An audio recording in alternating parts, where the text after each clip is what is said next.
Hello दोस्तों, क्या आपने कभी उस गाड़ी की सवारी की है जो सड़क पर राजा जैसा फील देती हो? जी हाँ, मैं बात कर रहा हूँ रेनॉल्ट डस्टर की, जो 2012 में आई और भारतीय सड़कों पर टहलका मचा दिया, लेकिन फिर वो गायब हो गई जैसे कोई बॉलीवुड हीरो इंटरवल के बाद। मगर अब 2025 में डस्टर एक नए अवतार में वापस आ रही है और ये इतनी दमदार है कि क्रेटा, सेल्टोस और कुशाक को हरा ही देगी।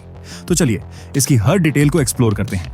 इंजन, माइलेज, इंटीरियर, सेफ्टी और कीमत तक। एक कार को इसकी वजह से सबसे ज्यादा धोखा है वो है क्रेटा। वो कैसे, चलिए देखते हैं। तो दोस्तों, रेनॉल्ट डस्टर का नाम सुनते ही मेरे जैसे कई लोगों को वो पुराने दिन याद आते हैं जब ये गाड़ी गांव की कच्ची सड़कों से लेकर हाईवे तक छा जाती थी।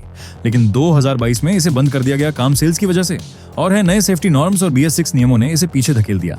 मगर अब रेनॉल्ट ने कमर कस ली है। नई डस्टर को CMFB प्लेटफॉर्म पर बनाया जा रहा है, जो निस्सन जूक और रेनॉल्ट अर्काना जैसी गाड़ियों में भी इस्तेमाल होता है। ये प्लेटफॉर्म गाड़ी को हल्का, मजबूत और फ्यूल एफिशिएंट बनाता है। और हाँ, ये गाड़ी अब इतनी स्टाइलिश है कि सड़क पर लोग मुड़ मुड़ कर देखेंगे जैसे कोई सेलिब्रिटी निकल गया हो। चलो अब बात करते हैं इसके दिल की, यानी इंजन की। नई डस्टर में आपको डीजल इंजन नहीं मिलेगा, क्योंकि रेनो अब पेट्रोल और हाइब्रिड पर फोकस कर रही है। इंडिया में हमें 2 इंजन ऑप्शंस मिल सकते हैं। 1 लीटर टर्बो पेट्रोल इंजन, ये 130 से 150 bhp पावर देगा और 6 स्पीड मैनुअल या CVT ऑटोमेटिक गियरबॉक्स के साथ आएगा। ये इंजन इतना पावरफुल है कि हाईवे पर ओवरटेकिंग करना बच्चों का खेल लगेगा।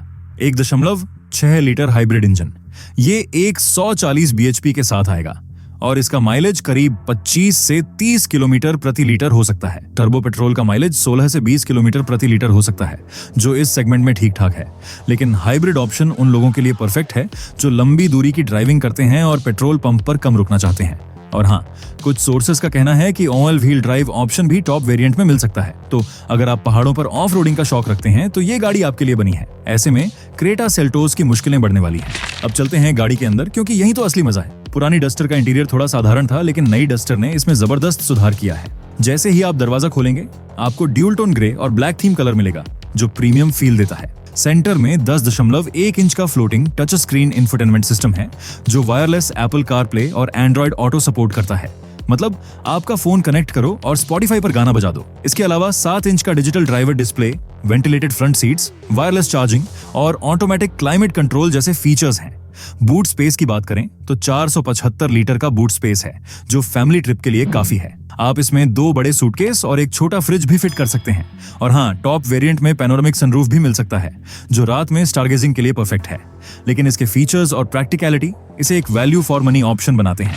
अब बात करते हैं इसके लुक्स की। नई डस्टर का डिजाइन इतना बोल्ड और मस्कुलर है कि ये सड़क पर बाकी गाड़ियों को भाई रास्ता दे वाला फील देती है। फ्रंट में Y shaped LED DRL, slim headlights और एक बड़ा ग्रिल है, जो इसे मॉडर्न और रग्ड लुक देता है। साइड में 19 इंच के ड्यूल टोन अलॉय व्हील्स और बॉक्सी व्हील आर्चेस हैं, जो पुरानी डस्टर की याद दिलाते हैं। रियर में C shaped LED tail lights और एक इंटीग्रेटेड स्पॉइलर है। ग्राउंड क्लियरेंस 205 मिलीमीटर है, जो इसे ऑफ रोडिंग के लिए शानदार बनाता है। कुल मिलाकर ये गाड़ी जितनी स्टाइलिश है उतनी ही टफ भी। सेफ्टी के मामले में नई डस्टर कोई कसर नहीं छोड़ती। यूरो NCAP क्रैश टेस्ट में इसे 3 स्टार रेटिंग मिली है, जो ठीक ठाक है। इसमें 6 airbags, ABS, EBD, air hill start assist जैसे स्टैंडर्ड फीचर्स हैं। टॉप वेरिएंट में लेवल 2 ADAS भी मिलेगा, जिसमें lane keep assist, adaptive cruise control और ऑटोमेटिक इमरजेंसी ब्रेकिंग शामिल है। मतलब अगर आप हाईवे पर थोड़ा डिस्ट्रैक्ट हो गए तो गाड़ी खुद आपको बचा लेगी। लेकिन मुझे लगता है कि रेनॉल्ट को 5 स्टार रेटिंग के लिए और मेहनत करनी चाहिए थी। अब सबसे जरूरी सवाल, कीमत। नई रेनॉल्ट डस्टर की एक्स शोरूम कीमत 10 लाख से 20 लाख रुपए के बीच हो सकती है। टॉप वेरिएंट और हाइब्रिड मॉडल की कीमत 20 लाख तक जा सकती है। लेकिन क्या ये कीमत जायज है? चलिए इसे इसके राइवल्स से कंपेयर करते हैं। क्रेटा का इंटीरियर ज्यादा प्रीमियम है और इसमें ज्यादा फीचर्स हैं, लेकिन डस्टर का ऑफ रोड कैपेबिलिटी और all wheel drive option Creta को पीछे छोड़ सकता है। सेल्टोस का डिजाइन यूथफुल है और इसका टर्बो इंजन पावरफुल है, लेकिन डस्टर की कीमत अगर थोड़ी कम रही तो ये सेल्टोस को कड़ी टक्कर देगी। स्कोडा कुशाक और VW ताइगन, ये दोनों गाड़ियां ड्राइविंग डायनामिक्स में शानदार हैं, लेकिन डस्टर का रगड़ लुक और प्रैक्टिकलिटी इसे अलग बनाती है। मारुति ग्रैंड विटारा का हाइब्रिड मॉडल माइलेज में डस्टर को मात दे सकता है, लेकिन डस्टर का ऑल व्हील ड्राइव और ऑफ रोडिंग फोकस इसे एडवेंचर लवर्स के लिए बेहतर बनाता है। अगर रेनॉल्ट कीमत को 9 से 15 लाख के बीच रखता है तो डस्टर इस सेगमेंट में गेम चेंजर बन सकती है। लेकिन अगर कीमत क्रेटा जितनी हुई तो रेनॉल्ट को अपने सेल्स नेटवर्क और सर्विस पर भी ध्यान देना होगा। नई डस्टर भारत में अगले कुछ महीनों में लॉन्च होगी। तो दोस्तों, रेनॉल्ट डस्टर 2025 एक ऐसी गाड़ी है जो स्टाइल, परफॉर्मेंस और प्रैक्टिकलिटी का परफेक्ट मिक्स है। चाहे आप शहर में ड्राइव करें या पहाड़ों पर एडवेंचर, ये गाड़ी आपको निराश नहीं करेगी। तो आप इस नई डस्टर के बारे में क्या सोचते हैं? क्रेटा, सेल्टोस या डस्टर, आपकी पसंद कौन सी है? कमेंट में बताइए और इस वीडियो को लाइक और शेयर करना ना भूलें। सब्सक्राइब कर लो क्योंकि अगली बार हम किसी और धमाकेदार गाड़ी की बात करेंगे।